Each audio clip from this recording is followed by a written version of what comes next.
malah sajak malang kerik ora duwe tata krama kalian panjenengan ulun. Wigatine apa? Sampeyan paling pangandikan apa wau? Belum bertangga jiwa jambu apa to? Dipanirmala ajeng mangparingke kalih kula ning sampe bapak kudu nyembah karo sampeyan. Bapak kudu tata krama karo sampeyan. Ha. Nek kaya ngono kuwi Bagong sing ra mentala. Aku sing ora mentala pukulun. Bapak ki bapakku Semar ki wong tuaku. Nah aku mung perkara kepengin pelem karo jambuhe kok dadak ngorbanake martabate bapak terus aku ki anak macam apa? Hah? Ora masalah sampean ora ngekekke pelem pertangga jiwa. Ora masalah sampean ora menehi jambu dipun nirmala. Ora ngerti kondange Bagong. Bagong iki tukang nyolong. Anggere ketemu kayangan tak rontoki kabeh. Asli tak gawake saiki tak gawake Bagor. Enteke tenan sing pentil-pentil ora senggeti. Ben mangkel aku. Lausan pokoke. Senggeti kok gedhe cilik tak senggeti pokoke.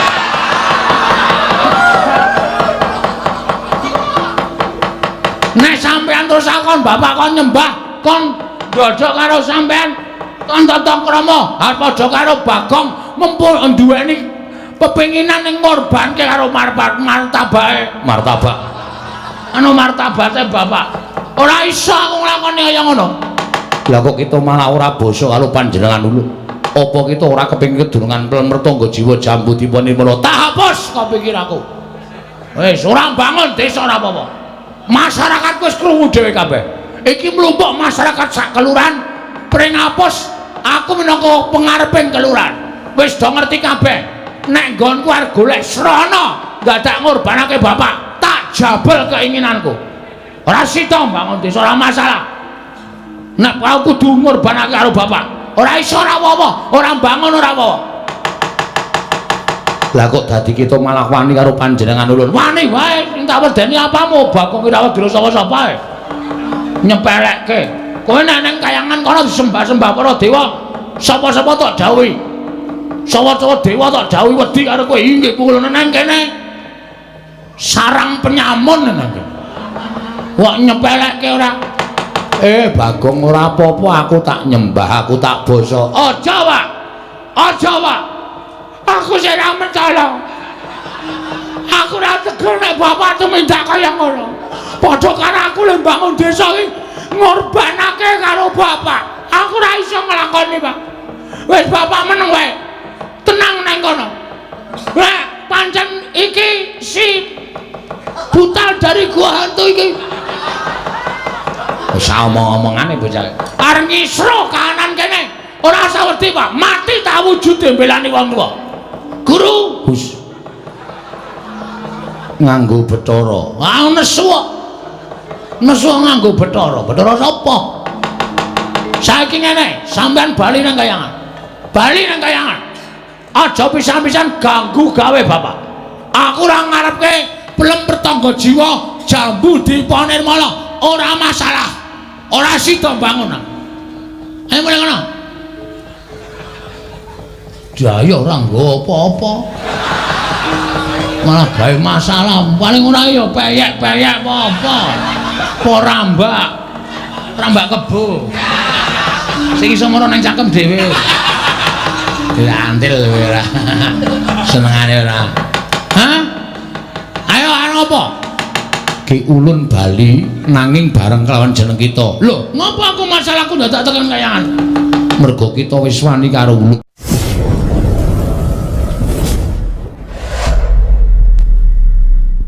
Do apik-apik terus. Ha iya. Mergo nek wis nganti klebon kaya ngono kuwi wah ngeri.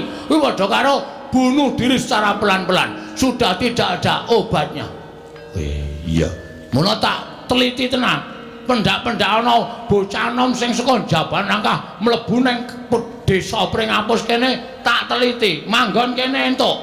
Ning setiap saat tak cek. Bocah kuwi nggawa memala apa ora? Mergo mengko nek nganti nggawa memala nulari karo cah nom-nom desaku kene kacau balau. Tonggak kuwi jejeg adeke desa kuwi ana ning pundhake para nom-noman. Nek nom-nomane do salah dalan kaya ngono kuwi medeni lho. Ha iya, bener kok. Ngono ya, bener. Aku seneng kuwi, Gong. Wah iya wah apik kuwi, Gong. Ngono kudu tegas. 12 jam sekali tak cek. Weh. Kos-kosan kuwi. Mergo saiki nyemelangi sekolah ki adoh-adoh kon kos malah meteng. Ha iya. Bapakne sing ning kono ora ngrekos to. Mula kos ki ora entuk campur. Weh, ya syukur. Wis omahmu sing iring kidul ya tok koske kon. Heeh. Ae campur ora? Campur. Ha wong nggone wong liya ora entuk campur kok. Asal memberikan bukti surat nikah. Iya. Wis sing saiki mbangun mau ya mbangun mau. Ora usah tekan nggon kos-kosan. Dijak rembugan apik-apik kok blender. Nah, terus saka niatku, Pak. Tak rewangi prihatin. Woi. Iya. Kungkum mau. Waduh. Kungkum. Heeh. Ora mangan, ora ngombe. Pirang dina, Kong? Setengah dina. Wit bedhug tekan sore tekan bengi ora mangan ngombe terus nyemplung kali aku. Kungkum ngatas karo dewaku. Pengen piye carane desaku kuwi maju pewangunane seranane aku kudu nglakoni prihatin tapa brata. Bakal dilalah entuk pangsit aku, Pak.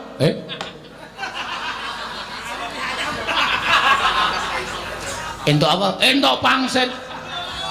Wah. Wangsit. Hah? Wangsit ora pangsit. Pangsit ki nggon bakso.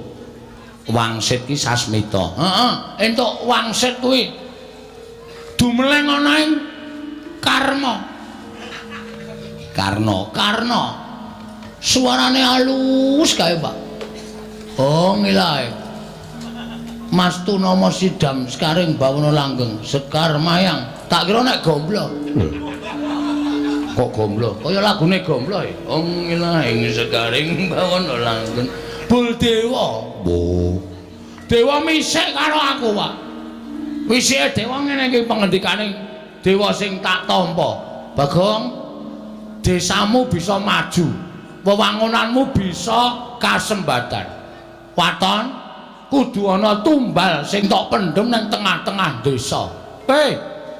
Tumbal apa kuwi? Tumbal apa, Gong? Aja sembrono. Tumbal apa le aja sembrono. Santai tenang. Rasa do terkejut.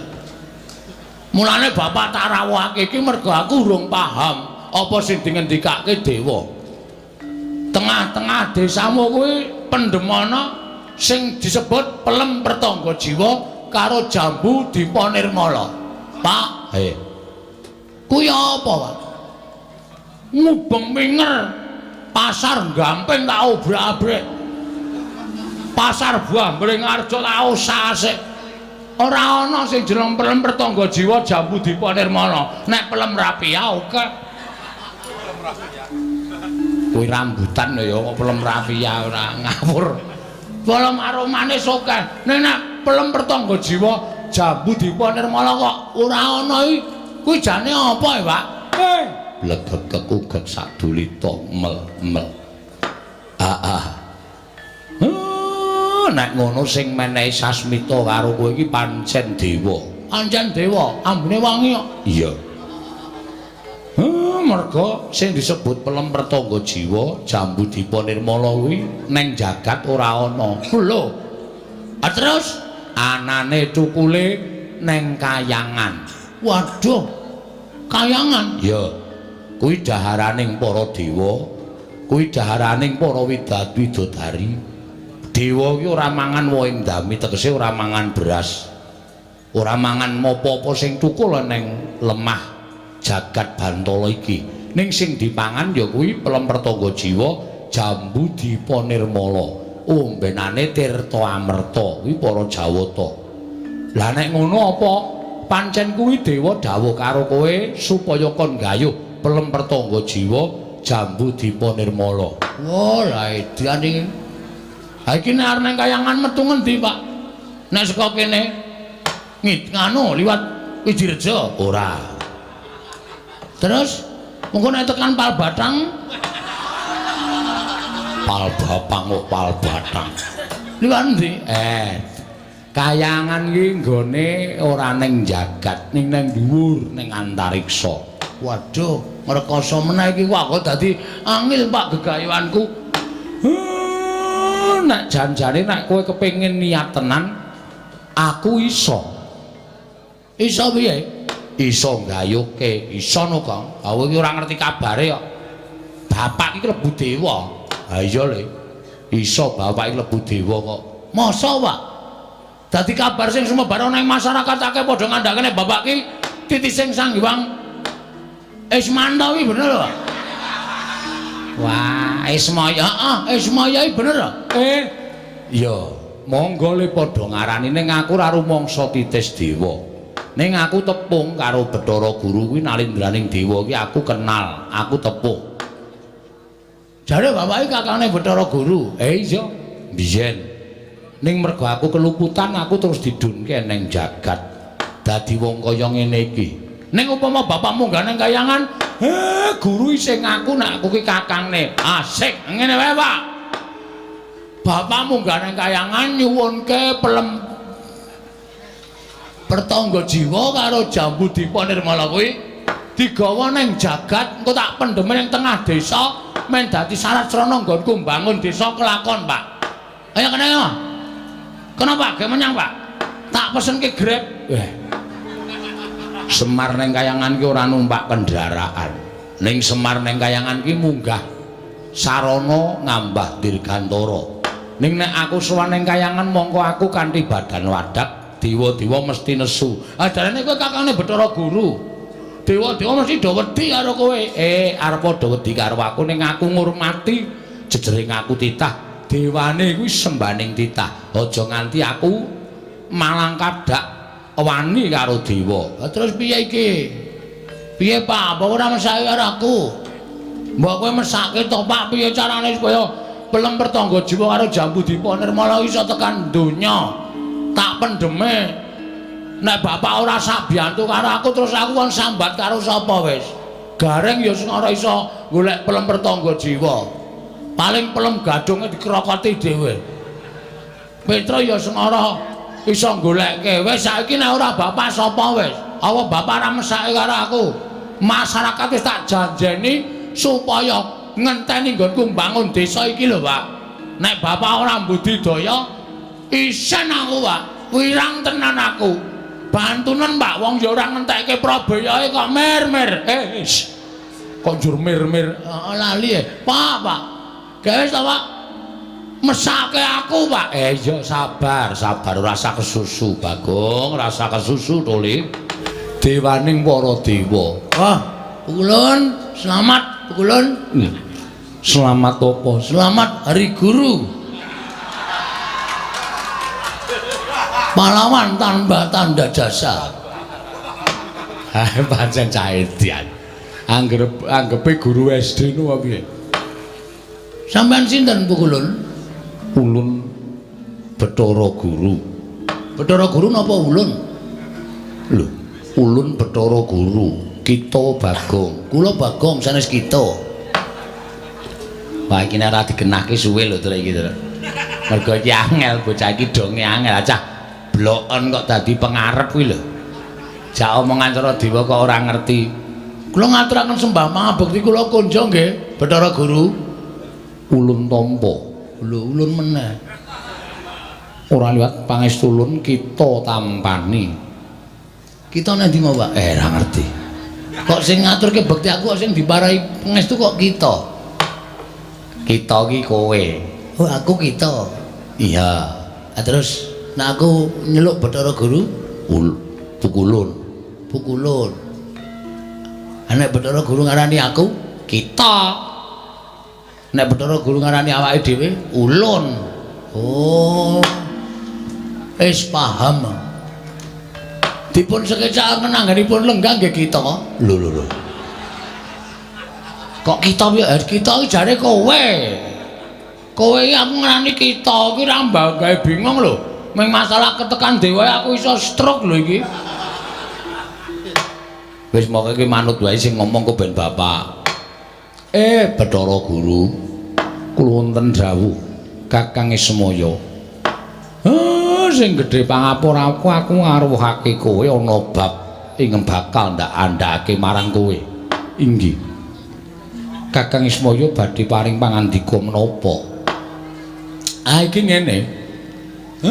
Kowe mundur sik kowe. Cah petuk ora dong. Tak tembungke. Tembungke apa? Jare mau butuh pelem. Oh. Rong kranjang. Wis. Manut le maringi. Sing mateng lho, Pak. Nah, aku ki rak ditangisi karo anakku Bagong. Sebabipun menapa, Kakang? Teka jengan dika Kakang nampi penangisipun pun Bagong. Bagong ki nembung karo aku, dheweke arep bangun desa. Ning bangun desa mau ora bakal kelakon nek tanpa dibiyantu karo kowe Manikmaya. Kula kedah sabiyantu menapa Kakang? Mangke menawi saged kula tartemtu sabiyantu dhateng pun Bagong. Jarene ana dewa sing misik karo Bagong nggone nglakoni tapa. Anakku nglakoni prihatin tumuli ana dewa ingkang misik karo anakku Bagong. Desa iki bisa maju lan bisa dibangun kanthi becik. Ning yen to tengah-tengahing desa mau kudu dipendhemi ya kuwi wujuding pelem pertangga jiwa Jambu Dipa Nirmala. Gandeng sing duwe panguwasa kayiwangan kuwi kowe Manikmaya. Mula aku njaluk idi panilah. Aku njaluk lilamu ora ketang mung siji pelem pertangga jiwa lan siji Jambu Dipa Nirmala. Bagong paringana menggo syarat supaya nggone bangun desane iso kaleksanan lan iso kasembadan. Mergo nek tanpa nganggo syarat mau, aku mesti kuwatir nggone bangun ora bakal kelakon. Nggih, Pukulun. Kula nyuwun Jambu Dipa Nirmala kalih pelem pertangga jiwa mboten ketang namung ingkang cilik-cilik. Sing cilik iki jenenge apa? Sing pentil-pentil. Sing cilik-cilik. Petro iki senengane mancing-mancing. Aku kira mancing jeneng woh sing cilik iki ana jenenge lho, Kang. Lho, woh sing cilik iki ana sing jenenge. Mulane opek pelem kok cilik iki jenenge pelem sing isih pentil. Mula nembung mboten ketang sing alit-alit sing isih mentah mboten apa-apa pun. Ning sing penting kula pikantuk pelem pertangga jiwa Jambu Dipa Nirmala. Ya, Pak? Heeh. Nek kowe isih ngaku aku ki dulurmu tuwa, mestine kowe ora kabotan bantu karo anakku Bagong. Merga dikapak-kapakno iki ya isih ponakamu dhewe. Iki isih kulawargamu, wong iki ya anakku, aku kakangmu. Mestinipun mengaten, Kakang. Dipun menapak-menapakno Kakang Ismaya menika tasih kadang kula sepuh. Lah iya, mula aku njaluk ora ketang siji wenehna karo anakku Bagong pelem pertangga jiwa lan Jambu Dipa Nirmala. Nanging kula nuwun sewu, kula gadah syarat supados sak mangke kula ngaturaken pelem pertangga jiwa lan Jambu Dipa Nirmala. Syarate apa? Apa dadak tuku? Apa dadak dijoli apa kondo? Nek Semar duwe mesti tak aturake, tak wenehke karo kowe. Ning nek syarat mau aku ora iso nglakoni ya sing gedhe pangapuramu. Aku ora iso ngaturake jer. Nyatane aku ki wong sekeng wong ora duwe. Aku ki ming batur, aku ki ming Panakawan. Syaratipun boten awrat. Tuwin boten wujud brana pijis Kakang Semar. Lah apa? Syaratipun kula namung kepengin wonten titah setunggal ingkang boten nate nyembah kalian kula, boten nate tata krami kalian kula. Kula badhe maringaken pelem pertangga jiwa lan Jambu Dipa Nirmala menawi titah menika purun nyembah kalian kula saha ngaturaken tembung basa kebak ing tata krami kalian pun Manikmaya. Weh, lah sapa kuwi? Apa anakku Gareng? Apa Mbak Petro apa Bagong? Yen pancen anak-anakku kuwi pancen bocah sing ora kena ditata. Mula lenampa ya kudu nganggo ati sing sabar, nganggo ati sing ikhlas. Mboten Kakang. Lah sapa? Kula namung nyuwun jengandika Kakang Semar, wiwit dinten menika kedah nyembah kalian kula. Kedah basa kalian kula jernyatanipun kula menika dewaning para dewa. Kula menika sesembahanipun para titah. Sak jagat menika sami nyembah kalian kula, namung setunggal titah ingkang boten nyembah inggih menika pun Kakang Semar inggih Kakang Ismaya. Kula badhe maringaken pelemperta nggo jiwa Jambudipun Nirmala menawi Kakang Semar kersa nyembah kalian pun Manikmaya, kersa ngakoni bilih kula menika sesembahanipun Kakang Ismaya saha Kakang Semar ngaturaken basa kalian kula Kakang Semar Badranaya. Caca muntap lirik netap duka yayasinipi caca pang mawi ngawangis netra kocak ngundarandir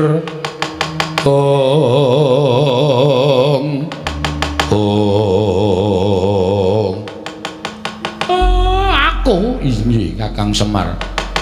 Manikmaya kosik to, aku kira dulurmu tuwa to. Apa saiki aku dadi wong kere? Aku dadi gedhe ning jagat. Aku mung dadi Panakawan. Ning ra aku iki isih dulurmu tuwa. Aku iki isih Ismaya, Ismaya iki kakangmu. Nek wong sak jagat pun nyembah karo kowe merga kowe iki dewaning para dewa sembahaning para titah. Mangsa bodho. Ning apa ya kowe tegel yen to kowe ngendhak karo dulur Werda. Kowe ngendhak karo Semar Badranaya supaya aku nyembah karo kowe. Lah kok abot timen syarate. Lah kok dadi kaya ngono kowe mentala karo aku. Mentala ngendhak karo kakangmu dhewe. Aku wis ngalah ora urip ning kayangan. Aku mung trima urip ning jagat, mongko uripku mung dadi batur, uripku mung dadi kawula cilik. Kuwi wae isih arep mbok idak-idak sirahe kakangmu dhewe supaya aku nyembah karo kowe, supaya aku basa karo kowe. Bagong, lah kok syarate abot temen role. Syarate apa, Pak? Lho, kowe kira ngrungokke apa piye, Gong? Aku makler iki mau. Caidan ora. Wah, ya ora ngerti kaya krungu wong crita iki. Penak banget.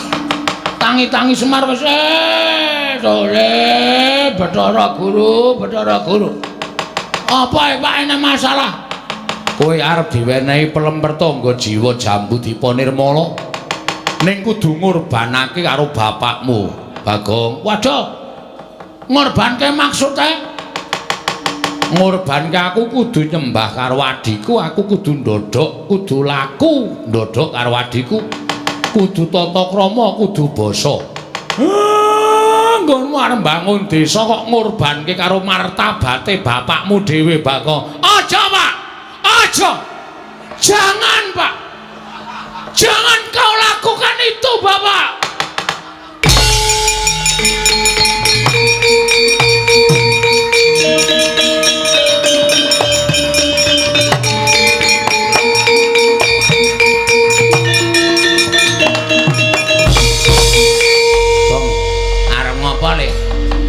Arep ngopo kok mripatmu mendelik abang kaya ngono?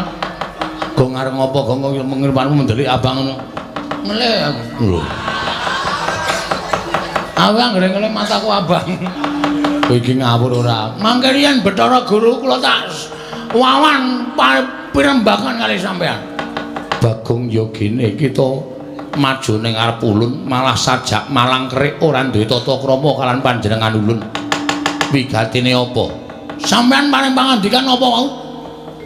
Pelemperta nggo jiwa Jambudipun apa to? Dipunirmala, Dipunirmala ajeng mangparingke kalih kula ning sampe bapak kudu nyembah karo sampeyan. Bapak kudu tata krama karo sampeyan. Ha. Nek kaya ngono kuwi Bagong sing ra mentala. Aku sing ora mentala pukulun. Bapak ki bapakku, Semar ki wong tuaku. Nah aku mung perkara kepengin pelem karo jambuhe kok dadak ngorbanake martabate bapak terus aku ki anak macam apa? Hah? Ora masalah sampean ora ngekekke pelem pertangga jiwa. Ora masalah sampean ora menehi Jambudipun Nirmala. Ora ngerti kondange Bagong. Bagong iki tukang nyolong. Wah, anggere ketemu kayangan tak rontoki kabeh. Asli tak gawake sengget tak gawake bagor. Enteke tenan sing pentil-pentil bener senggeti. Ben mangkel aku. Lausan pokoke. Senggeti kok gedhe cilik tak senggeti pokoke.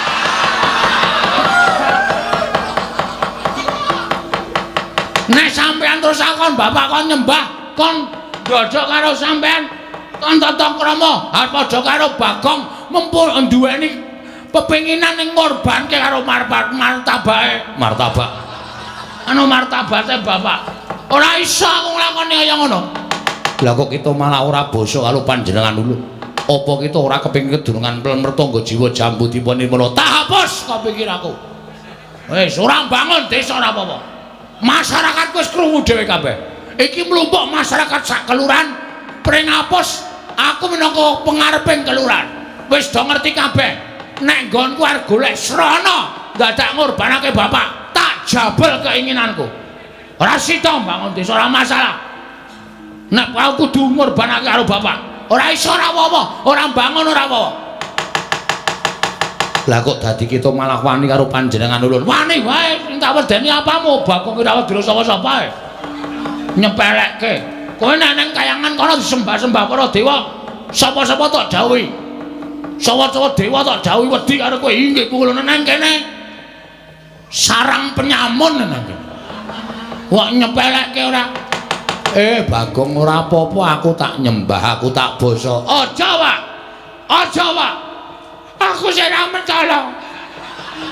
Aku ora tegur nek bapak tumindak kaya ngono. Padha karo aku lho bangun desa iki ngorbanake karo bapak. Aku ora iso nglakoni, Pak. Wis bapak meneng wae. Tenang nang kono. Lah pancen iki si butal dari gua hantu iki. Wis omong-omongane bocah. Arep ngisro kanan kene. Ora usah wedi, Pak. Mati tak wujude mbelani wong tuwa. Guru, Gus. Nganggo Bathara. Ah nesu. Nesu nganggo Bathara. Bathara sapa? Saiki ngene, sampean bali nang kayangan. Bali nang kayangan. Aja pisan-pisan ganggu gawe bapak. Aku ora ngarepke pelem pertangga jiwa jambu diponirmala. Ora masalah. Ora sida bangun. Ayo mulai ngono. Jaya ora nggo apa-apa. Malah gawe masalah. Paling ora ya peyek-peyek apa-apa. Apa rambak. Rambak kebo. Sing iso ngono nang cangkem dhewe. Antil kowe ora. Senengane ora. Hah? Ayo arep apa? Ki ulun bali nanging bareng kelawan jeneng kita. Lho, ngapa aku masalahku dadak tekan kayangan? Mergo kita wis wani karo ulun. Kita kudu ulun cemplungake nang kawah Candra Dimuka. Oh iya, ayo, tak turuti. Kowe ngerti ora kawah Candra Dimuka iki apa? Kolam renang dongkol matos. Kawah Candra Dimuka iki isine geni, dicemplungke wong sing dosa-dosa kuwi kata-kata lain ki neraka. Weh, lho salahku apa? Pak aku dicemplungke nang ngendi? Neraka. Neraka, hah? Kita wani karo dewa. Wani iki rak mergo kelakuanmu. Nek sampean ora ngendhak karo bapak, aku ora bakal wani karo sampean. Sapa wae sing arep ngina karo bapakku, sing arep ngidak-idak martabate Bapak Semar. Aja kok menungso. Dewa wae aku ora wedi regane atiku. Ayo, arep tanganmu papat. Kowe iso nggawa pedang, iso nggawa celurit, iso nggawa tombak, iso nggawa apa-apa. Nek ora wedi mungsa kowe. Yen ngono Karang Kadempel bakal ulun bumi angus. Karang Kadempel gone Semar. Kleru kowe ya kono bumi angusen. Bagong edan ora. Bagong desamu iki jenenge apa? Pringapos. Kok Karang Kadempel. Guru kok kleru. Dewa kok luput.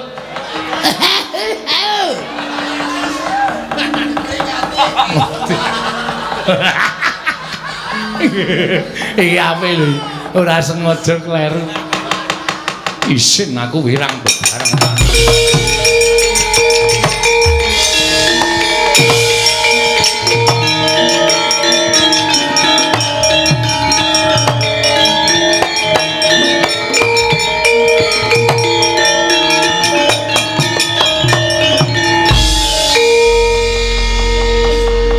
wedi to aku. Bagong, dalem Bapak. Kae ora wedi. Ning Bathara Guru kae aku ngerti watake mergo kae iki adiku.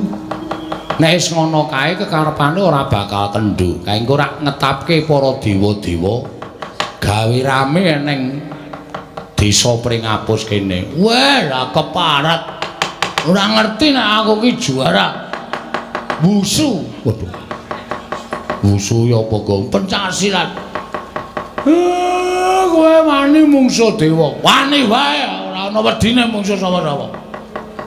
Lah nek wani kowe kudu tanggung jawab wis wani nantang Bathara Guru ya kudu wani ngrampungi perkarane. Siap, rasa kuwatir. Kae mesti nggawa anake lanang Bathara Indra. Anake meneh Bathara Brahma. Ora lali nggawa Yama Dipati. Penyarian yo mesti melu. Weh lah Pak Carik barang melu-melu. Ora Pak Carik. Penyarian sapa Pak? Dewa. Dewa akeh padha tekan kene mesti bakal mbesmi karang kadempel. Bagong nek pancen kowe wani tenan, nek iso ya singkirna. Mergo kekarepmu ki ana magepokan karo dewa. Syukur bage kowe iso ngelingke marang klerune Bathara Guru. Yen kowe iso ngelingake, kowe mesti bakal entuk Pelempertangga jiwa Jambu Dipa Nirmala. Siapa? Ora bakal mundur sejangkah. Nyuwun pangestu Pak, medal Jawi lho. Ya, sing ati-ati aja kaya bocah cilik. Kalian meling sisan nggih, Pak? Nek enten napa-napa kula mangragati sisan tulung dijejerke kalih. Anu sapa? Dukuh Lawas. Rapun sedo. Engko jajare ana Kulanur Sela tane mang keduk sisan. Lho, dienggo sapa? Dienggo kula. Lho. Lah kok kowe malah pamit mati? Ah mesti mati mungsuh dewa. Bathara Brahma niku dewaning geni. Monggo kula ming kaya ngene. Bathara Brahma nggawa tepas. Wuku. Genine mlayu ngobong kula mati. Yama Dipati dewa tukang jabut nyawa kula lagi mlayu-mlayu jabut nyawane modar. Arep urip saka ngendi? Pun titip sisan dibancaki tekan 1000 nggih, Pak. Aja ngono kok, aja pesimis. Aku ora bakal wegah. Aku mbantu karo kowe. Kowe adikku kok le. Kowe adikku Agong. Kowe lara tak tambani tak tiliki kowe mati aku meneng wae aku ki kakang sing kepiye? Wah, Mas Gareng.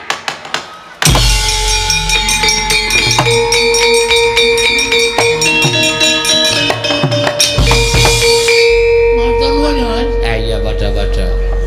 Matur nuwun. Arep kowe iso tak repoti tak sasili dhuwit. Nek ternyata kowe sayang karo aku, ayo kowe cilik lara gedhe tekaning pari tak belani. Ora ming kowe kok. Ora ming Gareng. Kowe tak tresnani le. Aku nek omong-omongan nek ora ana kowe rasane sepi. Nek wis kepengkok masalah kaya ngene, mongko masalahmu abot. Mati tak wujudi wis ben. Aku lara tekaning pati mbelani kowe. Aku ikhlas, Gong. Ayo pethokke bareng-bareng dewane. Petra!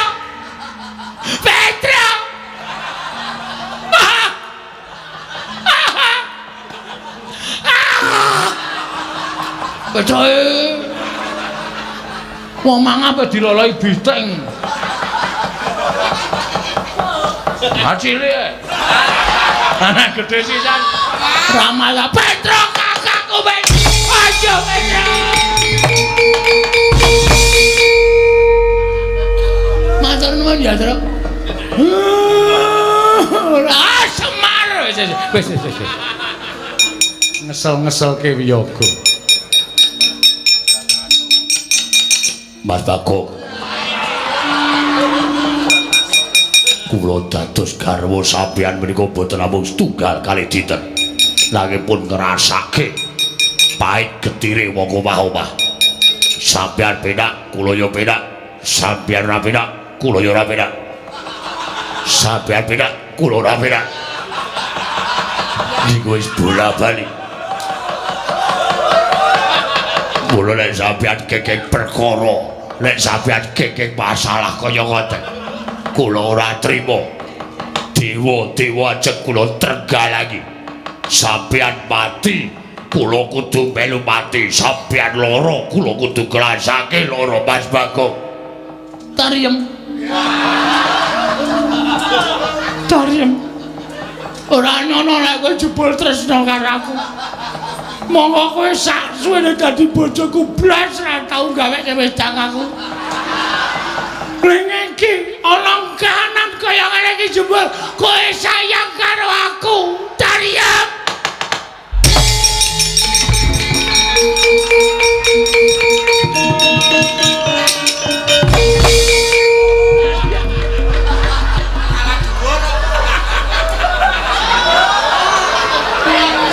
Ayo karo bojone kalah dhuwur. Dadi ngrangkul entuke nggon kono. Tariem.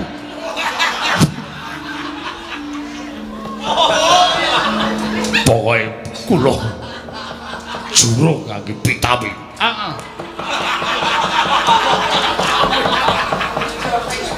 Gabres lho, Kang.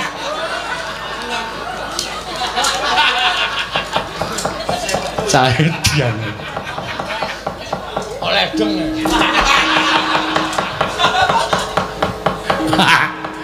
Wes ya Tru, aku tak dhisik. Metu njaba methoke dewa ya Tru. Ya sing ati aku nusul ya, aja kuwatir. Aku nusul.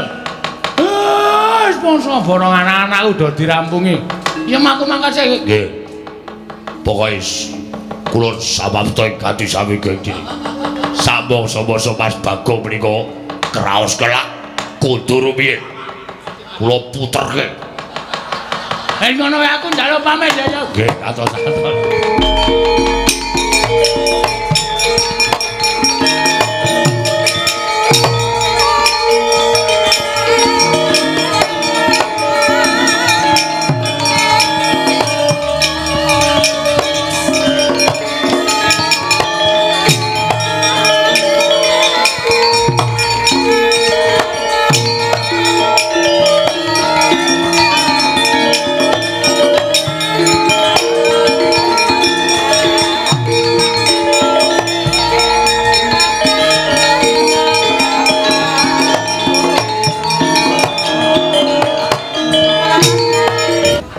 Diantepi nyawang nek pancen kowe iso ora kedhep suwe aja kedhep nek kedhep engko mesti ilang kowe terus ketara meneh terus kowe kedhep ilang meneh oke penitenane mataku ya men ora kedhep dadi ora ilang-ilang ya sing praito ngati-ati ketok iki hawane rada adem-adem ngene iki semilir-semilir ngene iki ketoke nek dewane arep teko kene kok apa nek kira-kira ana swara makna nek ketok wis kuwi dewane Jotosi ya Jotosi. Aku Jotosi, kowe Jotosi. Gareng nanti gareng, gareng masuk angin. Aduh. Saiki kok ana alasan rumangsaku. Anggere menar nyambut gawe ndi sing masuk angin, ndi sing migren, ndi sing vertigo. Ha iya, ya mbok bareng yo awake ringkih kok. Terus? Kok kaya mambu minyak serimpi. Ha iki. Ki tandane diwar teko. Garden dua iki ngati-ati kok. Heeh. Kok malik meneh, Truk? Mambu apa? Dupa. Ah. Dewa iki makmane dupa. Ki arep teko iki. Iki kok kaya sapi teng ya ngene, Truk. Kuwi aku ngentut. Mangan batang dengkulmu. Wambune ora omong. Nang raye iso ireng. Aja kok meng mambu ning raiwe iso ireng. Kurang ajar kowe, Truk. Ndene iki engko nek teko kene ditandai kok. Heeh, aja kuwatir. Ya.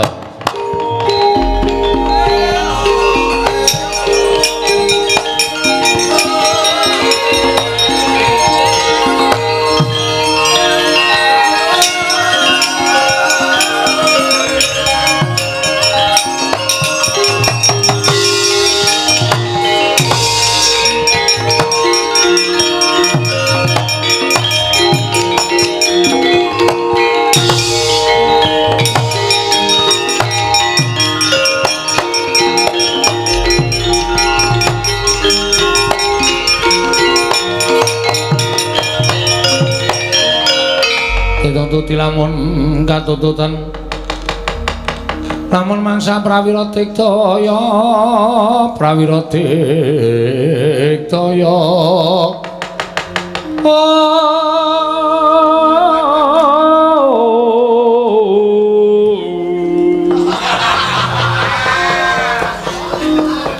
nanggon magawe gelarira wang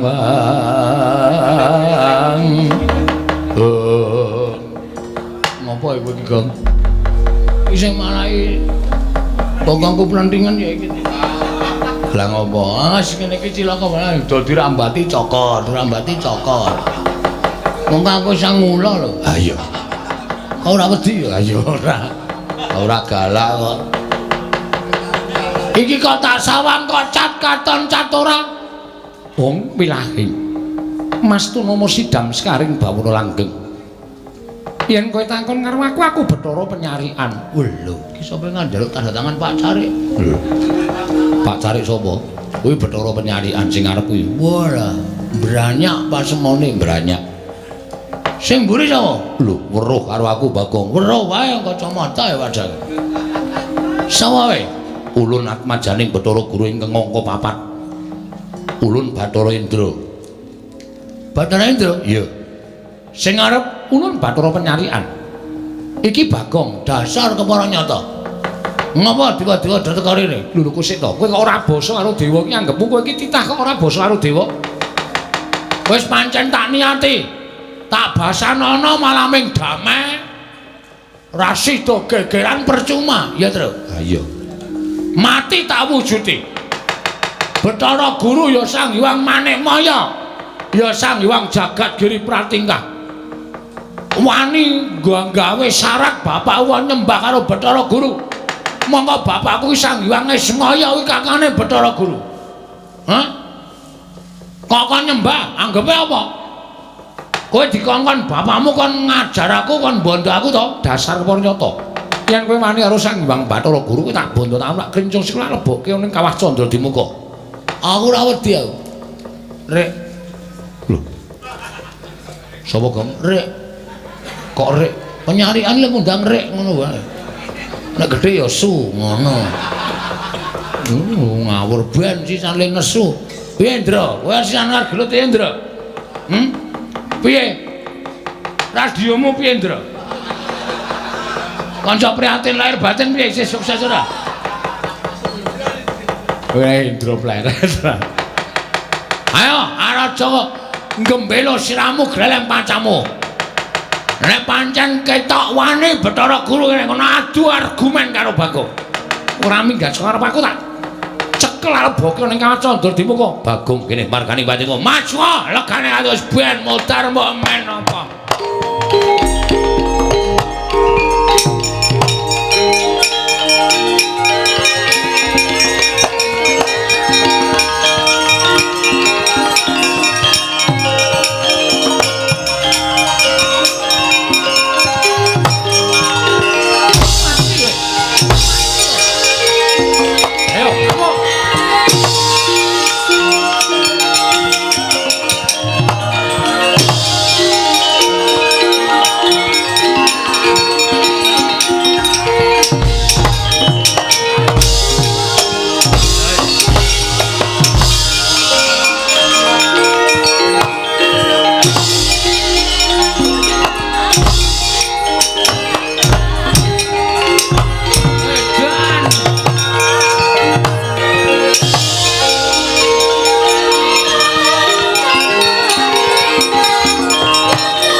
iki cetha wis kalah mutlak iki.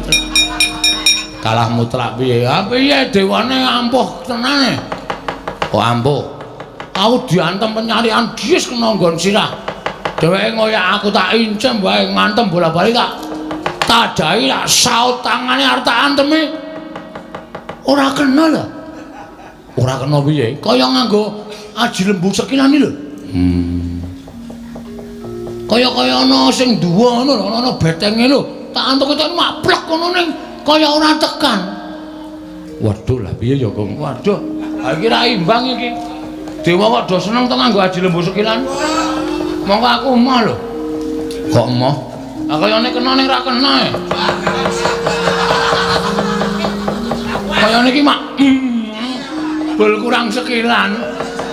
Oh, ya wis. Rugi no. Ha iya. Piye, Gong? Matur Bapak. Nek Bapak ra iso ngkai pepadang, piye? Awak dhewe kalah tenan karo para dewa. Yo.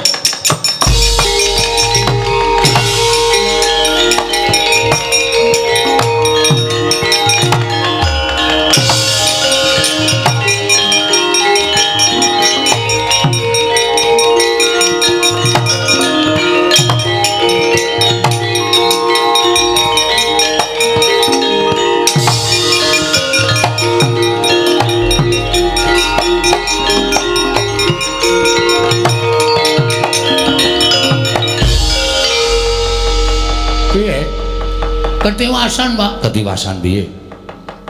Wis berlut karo dewa, Pak. Rame banget, Pak. Wis perang. Wis geger ora karuan. Ning Kocapa piye?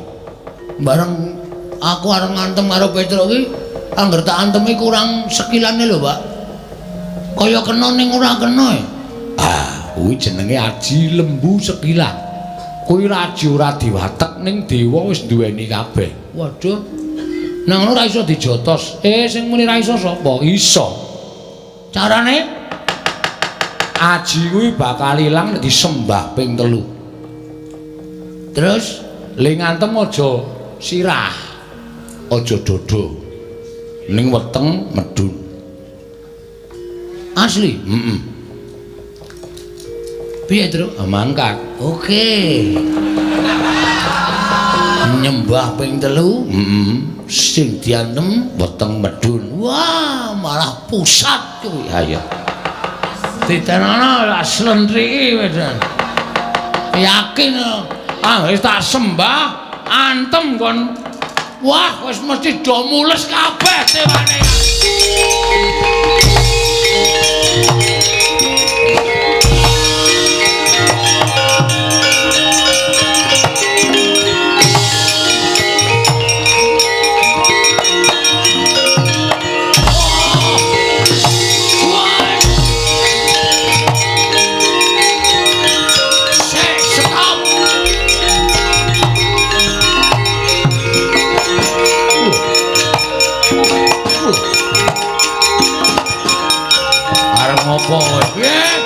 Arep ngopo? Ayo, Bathara Indra kalahno mati celeng aku.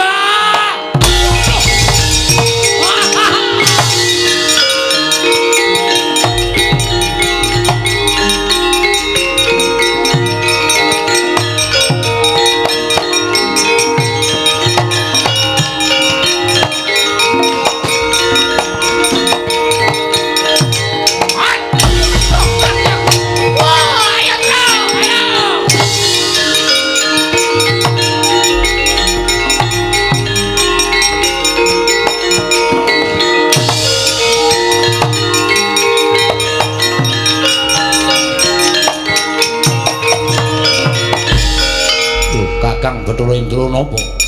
Waduh sajake wis diblakake karo Siwa Nayantaka, Siwa Ismaya. Anak-anake ora iso ngantem karo dewa bareng. Bali matur karo bapakne, Bagong iso ngantem karo awakku. Disembah kaping 3 terus diantem sak kayange. Monggo ngantem dimatke tenan. Nek nganti pecah cilaka.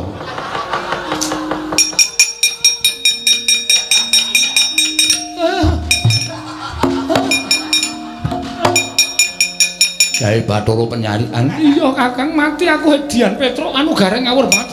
Waduh. Iladal. Para dewa padha nungsang puyang padha golek papan pendelikan.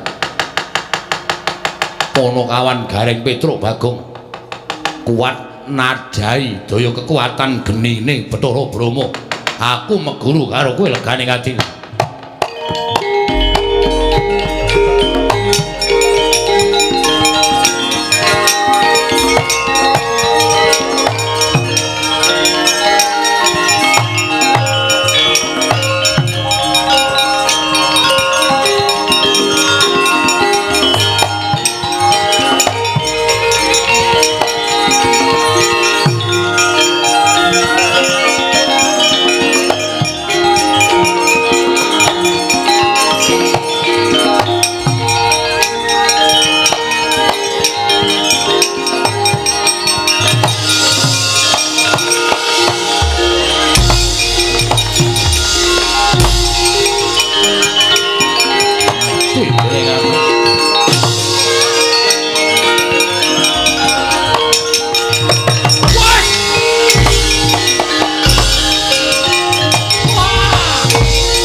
Matur nuwun.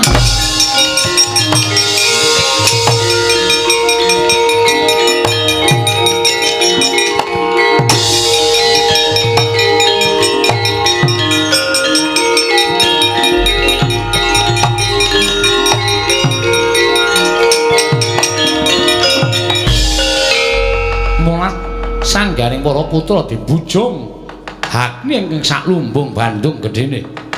Gelora Semar Sigel tanggap lenggah begogok kaya tenggok datan mobah datan musik parandening mangke dhateng ingkang niat boten ngobong Gelora Semar Badrana parandhe manjing angganing Kyai Ismaya.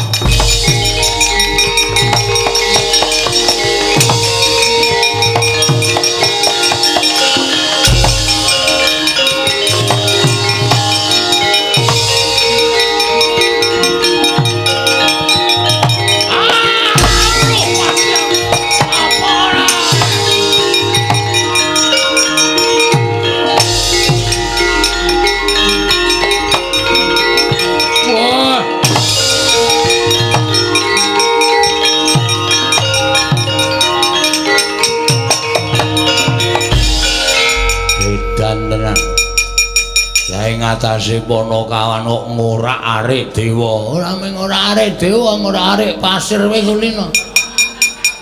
Ayo, areng apa wae? Aku ya Madipati wis ngerti rasa ngenalke. Aku Bagong wis ngerti. Ayo kowe gelem tak boyo ning kayangan apa ora? Ora. Nadyan modar ora bakal aku gelem tak boyo ning kayangan. Wah, ladal. Wani karo sing tak wedeni omong. Jabut nyawamu. Wah, jabut untumu. Waduh. Wah, iki kok nekat iki. Aku ora iso jabut nyawa, iso jabut untu kok. Ya jabutan ning ora cepet-cepet lho gak. Jabut iki ora usah mati ora kok. Ya jabutan ora masalah, ning ora dul ngono lho ngeget-geti nang ngono kuwi. Ya. Alon-alon. Dut ngono, ora kok dut ngono. Ayo kaget mesti. Hei, mesti. Weh, wadah. Ora. Edian omongane omen sakare wong. Sadurunge jabut nyawane Bagong. Tiban tangane Bagong ora ajur kumur-kumur. Apa kowe iso ngantem sing ngomong ora iso sop. Waduh! Wah!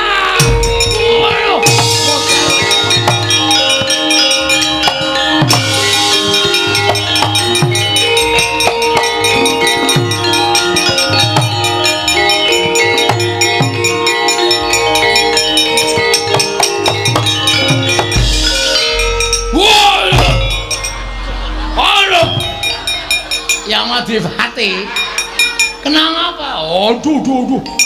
Wah. Waduh Bagong ngawur tenan. Edian. Wah. Nganti ra iso omong. Ayo, Amus, iki sapa iki kaya teko. Teko dengkul kita kuwi ya. Ngawur wae. Weh, dewa to, dewa.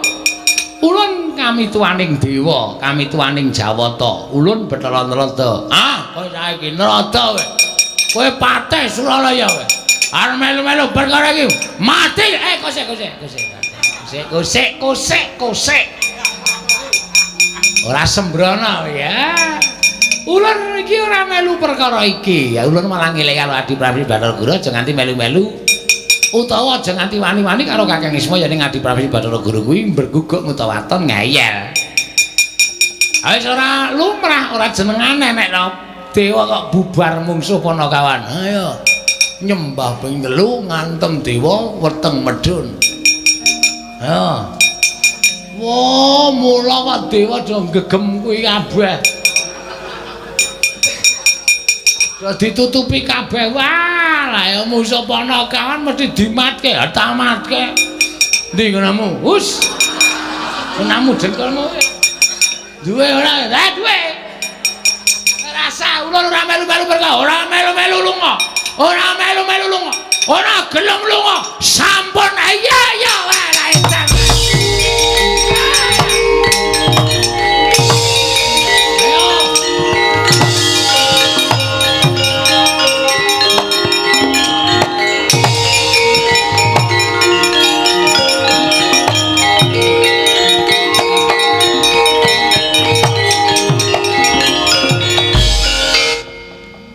Milah ing Mas Tunama Sidam sekaring bawana langge.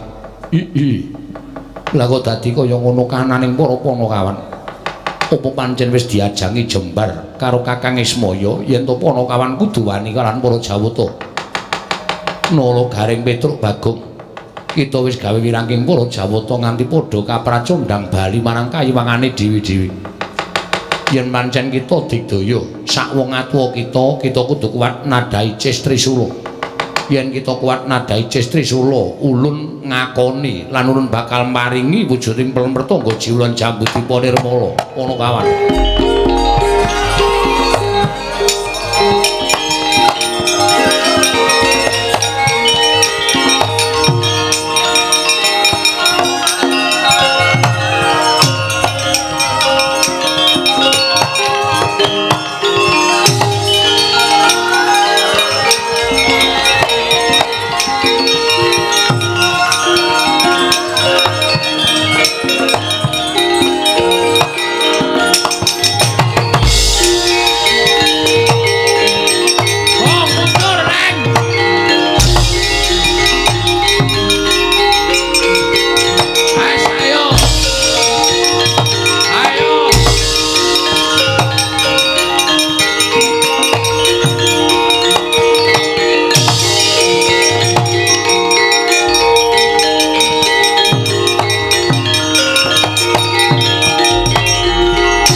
Melayu-melayu kok njur ndelik. Mungsuhe sapa kok kaya kamigilan. Nek iki ora baen-baen, Pak. Nek ming dewa-dewae ora kitang ming paitan wani, paitan kendel, nyatane iso ngundurke anak-anake Bathara Guru. Ning barang sing maju Bathara Guru dhewe mongko nggawa pusaka murup nganti kaya srengenge, wah blerengi. Kae jenenge Cis Trisula kuwi pusaka kadewatan. Mula aku terus nyaut Garing Bagong tak saut tak jak mlayu. Piye Bapak kanan iki nek Bapak ora iso ngrembug karo Bathara Guru iki mesti lebur tumpur tanpa dadi kahanan kene Pak. Menengo tak jawabe Bathara Guru.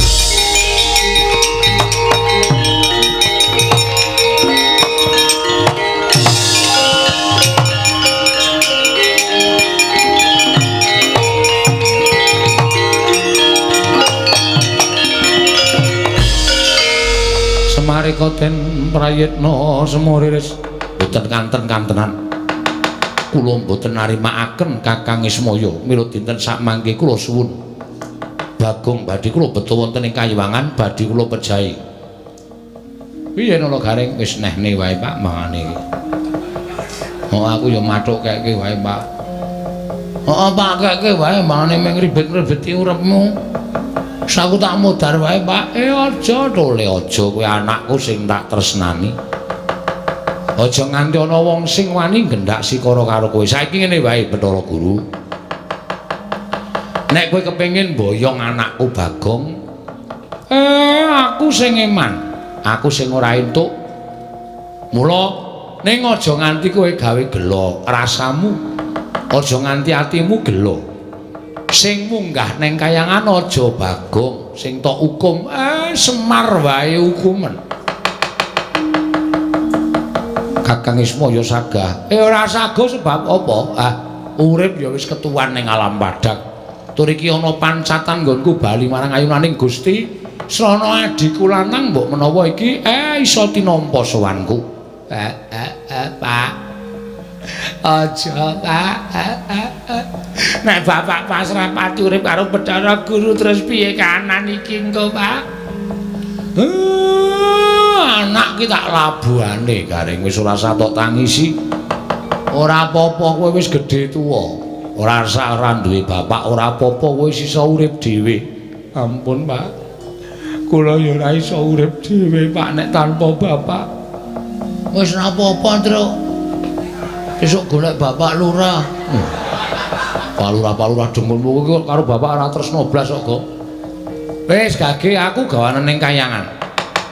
Nek bapak dibeto teng Kayangan aku melu, aku ora iso keri, Pak. Aku ki mung arep dicempluke nang kawah karo Bathara Guru. Kajengipun kula cempluke kawah ya gelem. Aku ya ora aku ya melu, Pak. Aku urip nek tanpa bapak ning donya wis ora ana gunane. Kowe melu ora, Gong? Ora. Ora pengen labuh bapak. Aku nek kowe do mati kabeh, sing urip sapa wis jajali? Nek ora aku sing urip. Sing nampa warisan sapa? Pikiran to? Lho nek aku ndek anak, peputu aku tak dum. Kan iso iso dienggo pengeling-eling nek iki putune Semar ki anake Semar. Ora melu Le. Ora. Ya wis nek ngono kowe tak labuhi aku tak melu bapak ya Le. Aku ana menyang. Aku ya tak melu bapak ya Gong. Mangkat to.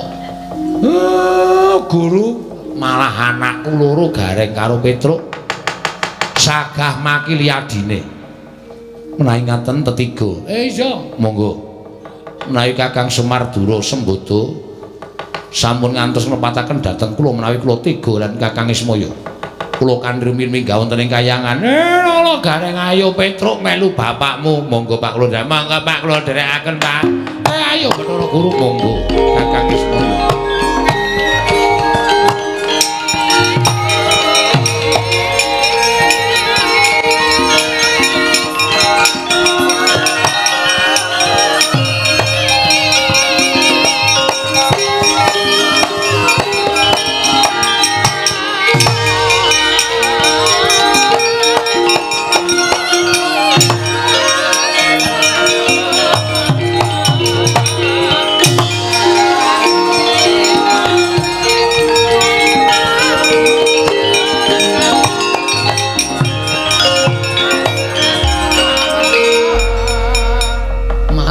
Aja gelem.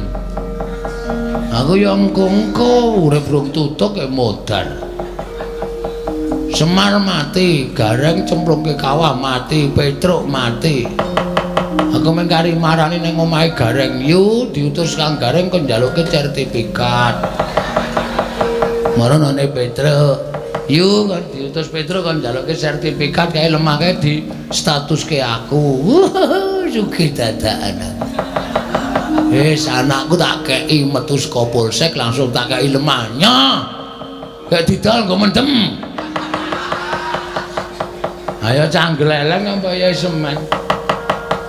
Ane terus kancaku sapa wis jajali. Engko nek pas gara-gara netepi kewajiban ora ndek kanca kilang-kilang kloap-klaup. Wah ya. Piye ta iki mau? Aku kok dadi ra melu to aku ki Kang Supan apa ya? Bapakku mati. Gareng yo mati. Petruk yo mati. Ceniningan. Galeke kopi kok yayaan. Selamat tanganmu. Cilaka iki. Sapa sing arep tak jaluki tulung? Aku ning suwane ngersaning Sinuwun Prabu Puntadewa ya engko malah dunek-unekke. Luwe-luwe Ndara Werku Ndara Semar mati, Gareng mati, Petruk mati. Kowe kok urip? Itu andasmu. Sarwa cilaka iki. Ndara Janaka tak lapori ya ngono. Ndara Semar mati, Gareng mati, Petruk mati. Kowe kok urip aku? Nyotang panung tak jembar iki bagus jelem modal.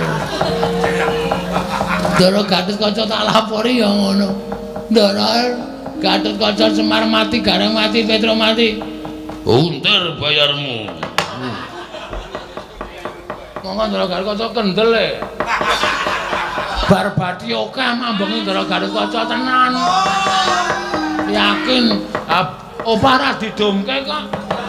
Apa ora bathi ning ijoli ayo kuwi. Sing parah ning kono kuwi. Nek wis ra apa-apa lah karang ya lakon tak sandangane dhewe. Oh iya. Aku ijin ndek Pakde. Pakde Togok. Menapa ora tak sowani? Aku wadul Pakde, Dik. Adimu mati.